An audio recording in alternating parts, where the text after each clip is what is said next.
Okay, folks, it's your buddy Mike Messier. Mike's somewhat instant audiobook review. This will be a 2 audiobook review. They are separate pieces, but they kind of work together. Paul Stanley, Face the Music, and Gene Simmons, Kiss and Make Up. Now, apparently, I listened to these in reverse order of publication. I believe Gene Simmons' book came out in 2003. And Paul Stanley's came out in 2009. For whatever reason, I listened to Paul Stanley's book first. You might be wondering, well, gee whiz, Mike, you're such a connoisseur of these wonderful books. How are you listening to them? I'm listening to them on Hoopla, which is a nice free app where you can also get my wonderful audiobook, Fight or Play Basketball, that I narrate myself with a wonderful actress reading the female voices. I put the time in, put the effort in. The least you can do is listen to it. And you can listen to it on Hoopla for free, or Amazon, or all these wonderful outlets. Now let's get to the review, now that I've plugged myself and my wonderful book, that one. So Paul Stanley's book I listened to, and this was a lot of fun. I had heard clips of this book for a while now on YouTube. Bootleggers and so forth have put up clips from the book where Paul Stanley is talking about rock and roll and his journey, as people say, and mostly the fun parts are when he's pissing on his former band Kiss mates, Peter Criss, the drummer, and Ace Frehley, the guitarist. And this audiobook, it's really rich because every time you think he's done, he just sends a little jab or a little insult the way of Ace and or Peter. I found that extremely entertaining. I've parked here really with no one around me. There's a string of open spots. And of course, this lady has to park right next to me. I mean, what the hell's wrong with people? There's literally, as the asshole kids say, 5 open spots on this row. I'm sitting here in isolation and this woman has to park right next to me. People are goddamned idiots. Let's go back to the book.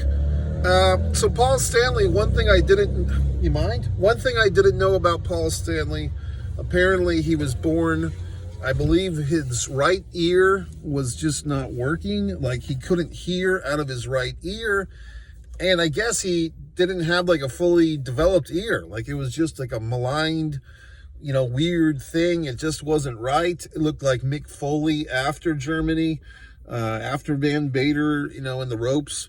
But basically, Paul Stanley grew up, the fucking object of ridicule. Kids are cruel and so forth. And it wasn't until he was able to grow his hair long that things started to get better for him. Also, his parents were very abusive parents that somehow he's learned to forgive. But his parents apparently weren't very nice people. He had apparently a mentally ill sister, all types of wonderful things for Paul Stanley growing up. And like I said, he goes through all the different things. Very, very comprehensive book. The different, what was his name? Vincent Vegas or Vincent Vaughn or Vinny Vegas, whatever the fuck the guy's name is. Vinny Vincent.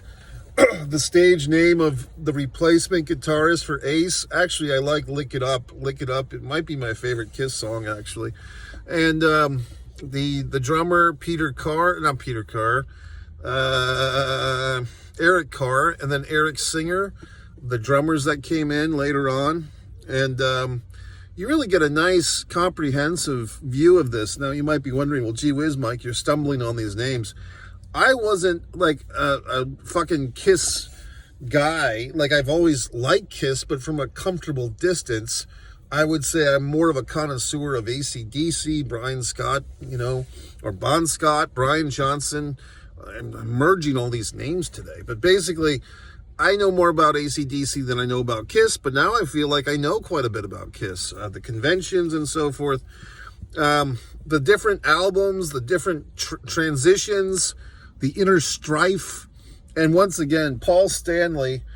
It really seems like of all the people, it's Vinnie Vincent, Ace Frehley, and Peter Criss get like the most tongue lashings from Paul Stanley. Now I wonder, because I've heard this, that with books, you have to get like people's permission in order to talk about them in a book. Or so I wonder if these guys, Ace and Peter and Vinnie Vincent and others, did they allow their reputations to be soiled like a diaper in this book, or how did that happen? I don't know, but I found it to be a very fun read and quite insightful, and kind of inspired me to check out some of these Kiss stuff like from the 80s that I wasn't too familiar with.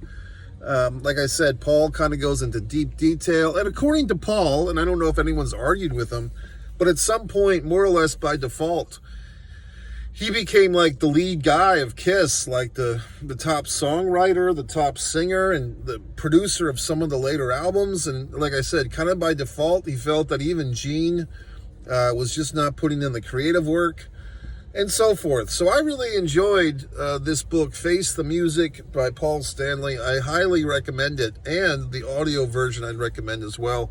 I don't know if I know anybody that likes to read a book as opposed to an audiobook. I mean, I'm certain there's people out there that prefer to read in their own voice and pentameter, but I don't know, just audio, because I'm always in my vehicle, I'm always facing the world, and I just need that audiobook experience. Now let's move forth. So I listened to that one, and I was kind of hungry for more. So then I'm like, let me listen to the demon himself, Gene Simmons, Mr. Shannon Tweed. Let me listen to his book. The first thing I'd say, the difference is the audio stylings of both gentlemen.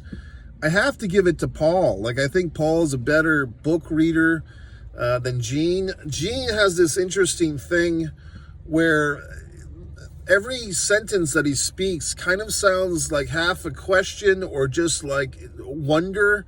Like, I think Gene's very grateful for everything in life. And there's a certain quality to Gene's sentence inflection where he just sounds very grateful for everything, even the bad stuff. I guess I kind of favor Paul's more cynical stylings or realistic stylings, but some people might prefer Gene's. Gene goes into details on his childhood, coming up.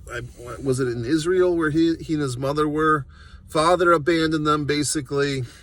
Gene was the sparkling star of his mother's eye, kind of like a spoiled only child. Kind of in his 13 or 14 years, when he was around 13 or 14, it was discovered the length of his tongue, and he discovered women quite young. He was fornicating with older women. He was fornicating with his middle school and high school classmates, all this stuff. So that's interesting. Then we get into the band stuff, and there is some repetition. And also, I'd say Gene, and like I said, Gene wrote his book first. I'd say there's some validity to both gentlemen's stories, because they don't match up perfectly, but they're pretty close to each other. Gene and Paul, and how the band came together, and how they kind of promoted themselves and hired other more well-known bands to perform. And basically, they were very good self-promoters. I mean, they were very intelligent the way they did things, and very innovative. In the early 70s, I mean, Kiss came together in 1973. Yes, they talk about Wicked Lester, which was the predecessor to Kiss. I'm not sure if there's any Wicked Lester demos floating around the internet. I'm sure there are some. But I found it very interesting. Gene's book as well. Like I said, if you had to flip a coin, I would probably go with Paul Stanley's book as far as the must listen. But I did like Gene's book as well. I think they're both great listens. And there you go. So, I mean, I think I'm more apt to go listen to some Kiss albums and watch some of the music videos. And then you see on YouTube, I caught a thing last night. It was some raw footage, like a 55-minute interview where it's like the raw footage, and it shows like it's the Vinnie Vincent era, and fucking Gene Simmons is sitting there with the fucking boots and everything. And it's just pretty legendary. Once again, my audiobook, Fight or Play Basketball, is on the same hoopla pattern. If you want to be a nice person for once in your life, you can actually purchase the audiobook. Give it to a friend. Give it to someone who loves audiobooks, Fight or Play Basketball, or get it for yourself. Or don't, okay? That's it, MikeMessier.com. Wonderful books. Kiss.